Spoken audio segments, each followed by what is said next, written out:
Namun yang paling penting adalah saya sebagai sekretaris PSIKW itu punya tugas untuk meyakinkan kepada para ketua PSI Keuskupan bahwa tanggung jawab PSI itu adalah untuk memberdayakan.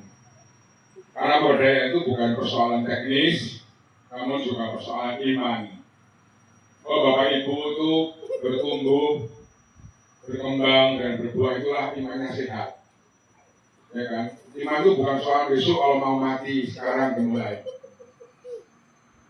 Jadi iman itu bukan soal sembahyang, bukan soal hal-hal kasuci, itu bagian dari untuk menumbuhkan iman.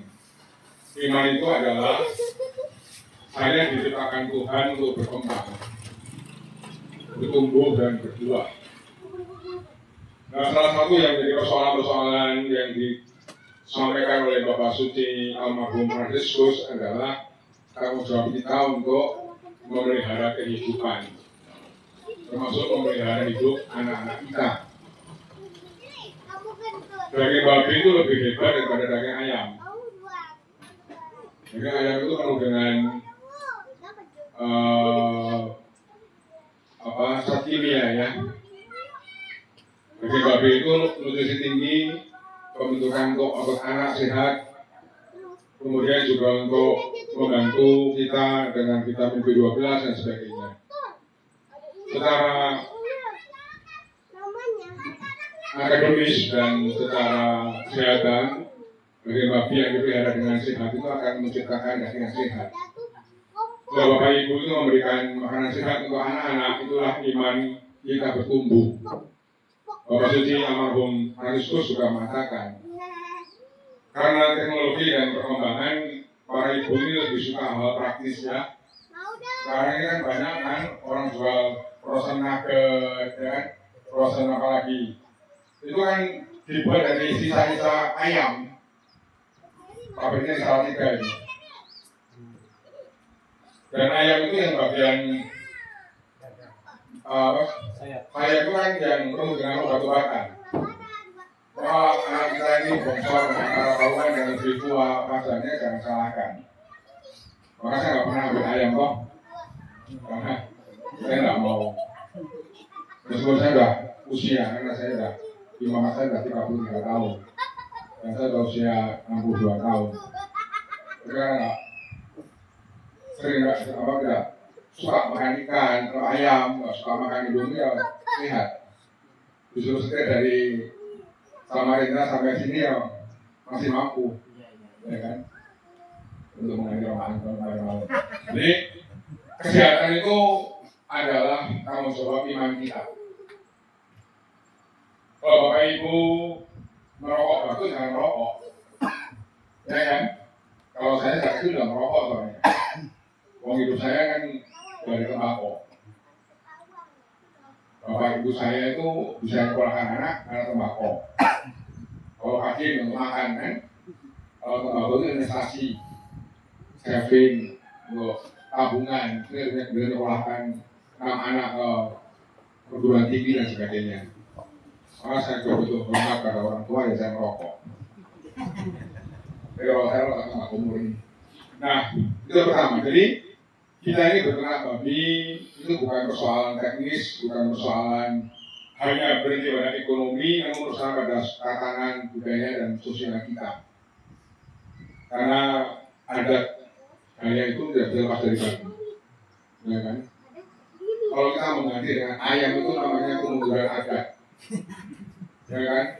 Mosok ayam babi diganti ayam itu kemunduran adat. Penghormatan adat itu kita memberi yang terbaik. Memang secara kesehatan daging babi itu lebih baik. Coba nanti buka di Google manfaat daging babi untuk pertumbuhan anak. Nah, itu yang pertama. Yang kedua, tugas saya meyakinkan kepada para ketua PSI untuk memberdayakan. Tugas saya kedua adalah mendorong Masuk Angkon agar paroki itu menjadi sekolah kehidupan, tidak hanya misa. Kalau misalnya saya bisa 1 hari 4-5 kali nggak masalah. Bagaimana umat saya bertumbuh, berkembang. Maka salah satu bentuk sekolah kehidupan dalam konteks Laudato Si, dokumennya Bapak Suci adalah bagaimana kita meyakinkan bahwa umat saya itu punya kedaulatan pangan. Sekarang beras berapa? 1 karung. Bapak Ibu, berapa harga beras 1 karung? 80 ya? Dulu 1 juta kan? Bapak Suci ingin meyakinkan kepada para pastor lewat gerakan ekonomi itu supaya di mana kita berada, desa kita itu punya ketahanan pangan dan daulat pangan ya.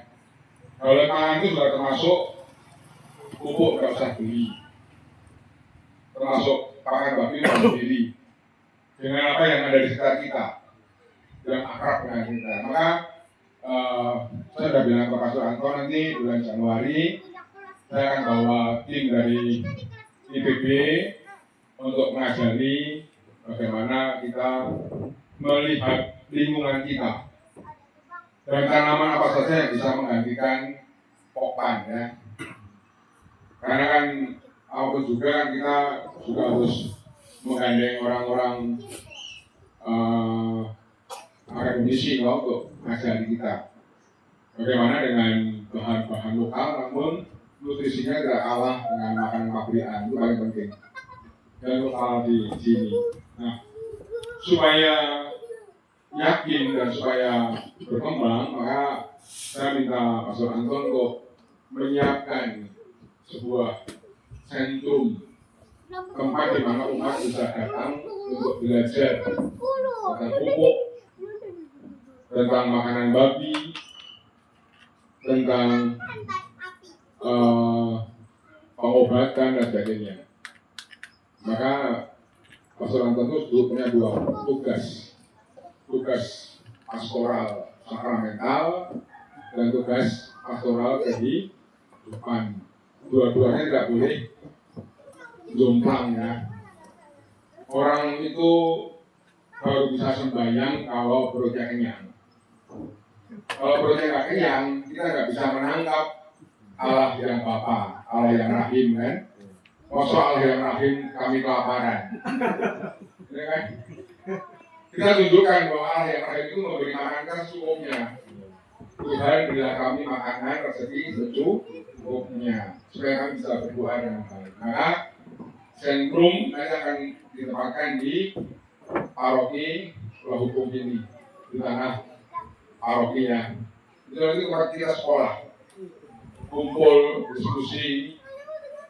Pastor ini bagi kami sudah banyak bagaimana cara mengirim supaya sampai ke Samarinda tidak rusak.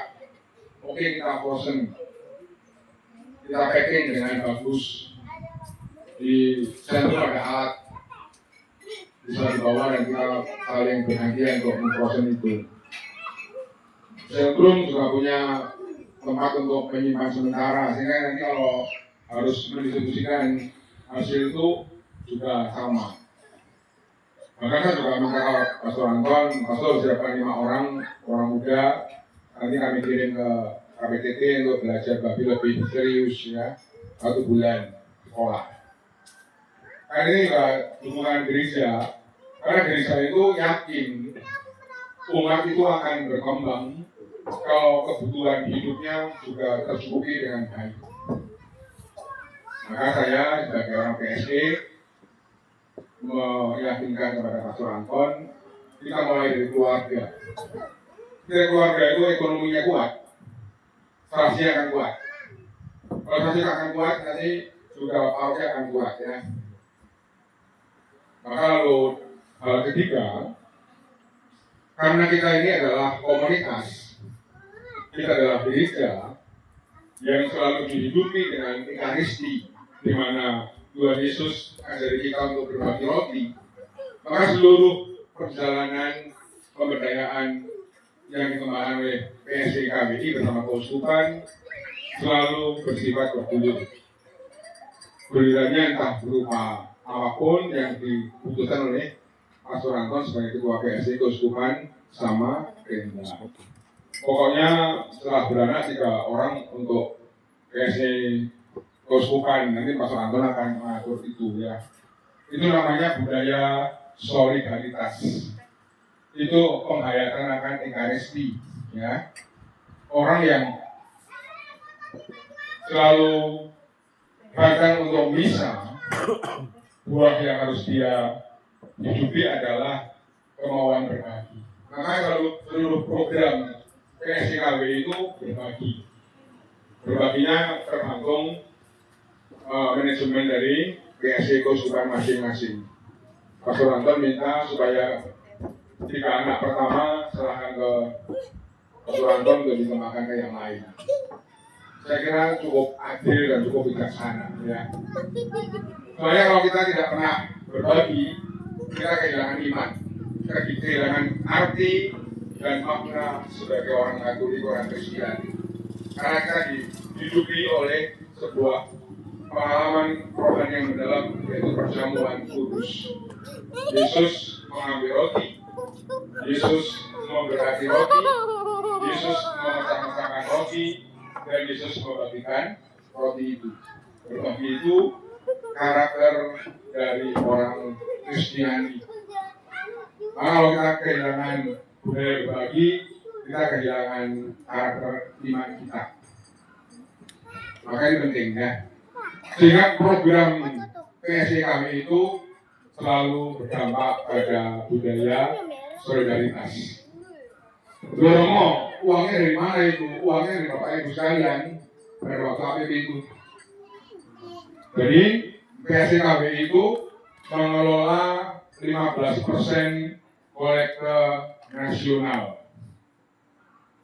Untuk Keuskupan di Regio Jawa tidak boleh meminta, tidak mampu. Jadi kalau Keuskupan Samarinda hanya menyetor 200 juta, dia bisa dapat 1 M. Kalau proposalnya jalan dengan baik kan, laporannya jelas, penerima manfaat juga terdukung. Ketika saya datang untuk monitoring, katanya penerima manfaat, bagaimana ibu setelah pada babi, oh kami berkembang Romo, dulu ada diberi jual hasil angkon, sekarang sudah jadi 8 kota, masing-masing kota isinya 4, ya kan berkembang. Itulah iman. Jangan bermimpi bahwa imanku di awang-awang ya. Imanku perjalanan hidup di mana saya menjadi orang-orang yang bermakna, berarti, dan saya bangga menjadi orang Kristiani karena masih punya hati yang peduli dan berbagi. Maka salah satu tugas saya sebagai sekretaris eksekutif PSI KWI adalah mengunjungi para ketua-ketua PSI Keuskupan meskipun tempatnya jauh ya. Saya bilang ke Pastor Anton, saya akan datang ke tempatmu. Dia kaget malah. Baru kali ini ada sekretaris PSI datang ke kampung yang jauh ya, 14 jam berjalan dengan mobil kan. Itu pun dengan ngantuk-ngantuk dan dengan sampai Pastor Anton tuh demam tinggi karena biasanya kan kalau ke kota itu dia kan berhenti dulu 3-4 hari baru pulang kan. Malam itu kan berangkat Sabtu malam ya, tiba subuh di Samarinda, lalu dia sibuk dengan banyak hal karena juga harus bawa babi mudik, menyiapkan kain-kainnya juga, lalu pesawat saya juga tertunda. Kita baru berangkat dari Samarinda jam 12 malam hari Minggu. Setelah nyotir keluar kota ke Tenggarong, saya ambil alih. Jam 4 saya nggak mampu lagi, Pastor Anton sebentar, lalu saya lagi. Ya. Jadi untuk meyakinkan bahwa kami itu serius untuk hari ini. Yang penting bahwa Pastor Anton sebagai ketua komisi juga bergerak. Karena kami tidak boleh untuk tiba-tiba punya pekerjaan tanpa spontan pastor paroki, pastor PSE kan, kekuatannya di PSE itu secara masing-masing. Maka apa yang boleh kami upayakan ini, yuk kita syukuri, kita kembangkan bersama. Karena dalam tahap berikutnya ini, masing-masing kospa ini memiliki potensi untuk mengakses dukungan dari konferensi wali gereja itu tahun 36 proposal. Bergulir ya, nggak boleh untuk beasiswa, nggak boleh untuk bedah rumah, untuk pemberdayaan. Kalau satu proposal itu diberi 35 juta, 36 proposal berapa? 100 juta ya. Hampir 2 M kan? Itu untuk menolong orang miskin itu udah hebat. Kalau usah banyak bicara, teman-teman yang sudah berhasil membantu pastor paroki untuk membantu, nanti wajah belas kasih Allah itu akan kelihatan. Jadi kalau ngomong kosong, kalau ngomong soal belas kasih, kalau tidak ada bukti loh. Sekarang belas kasih harus dibuktikan. Nah, PS itu untuk misi strategis untuk tahun-tahun mendatang. Maka saya mohon semoga apa yang boleh diupayakan hari ini juga menjadi spirit, menjadi kesadaran, oh betul ya, bahwa saya sebagai orang Kristen ini harus tunjukkan bahwa belas kasih itu soal kepedulian konkret dan memberdayakan orang. Kalau Bapak Ibu tidak berdaya itu iman tidak bertumbuh. Kalau Bapak Ibu hanya menjadi orang yang seakan-akan terpuruk, maka berkat nggak akan melimpah. Saya membuktikan itu. Sebagai penutup, saya bisa ngomong ini karena meskipun saya itu kerja di Koordinasi Wali Gereja sebagai sekretaris eksekutif PSKPI, saya pun punya pekerjaan lain yaitu merawat lahan milik ortu. Oh ya, saya dari Organisasi Karmel ya.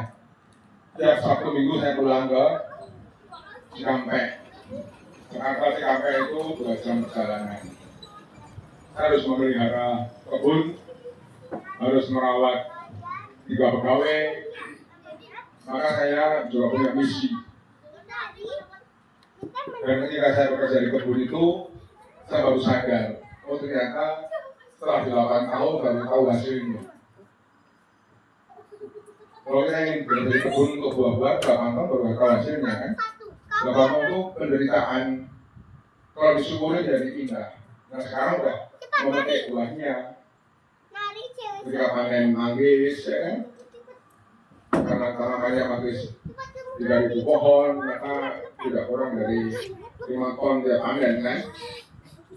Sekali panen, ditambah tanah baru.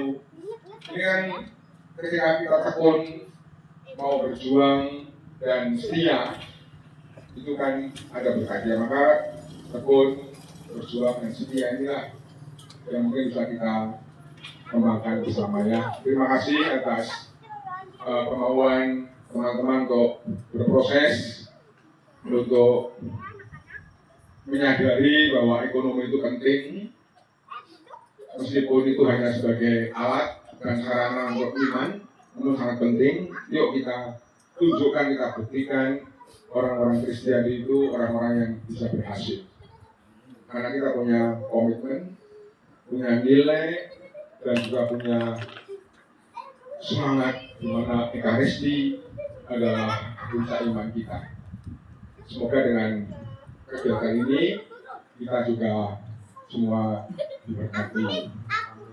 Lalu penutup Januari saya akan datang lagi. Apakah babinya masih atau tidak nanti tunggu Januari ya. Sambil kita akan belajar untuk pengembangan ekoenzim, untuk pengembangan pupuk dari babi, untuk briket dari babi, lalu pengembangan juga pakan organik berkelanjutan untuk ternak kita. Ini Januari kira-kira pertengahan ya. Saya nanti akan komunikasi dengan Pastor Angkor. Demikian dari saya. Terima kasih. Minta maaf kalau ada kata-kata yang tidak berkenan. Selamat siang. Terima kasih.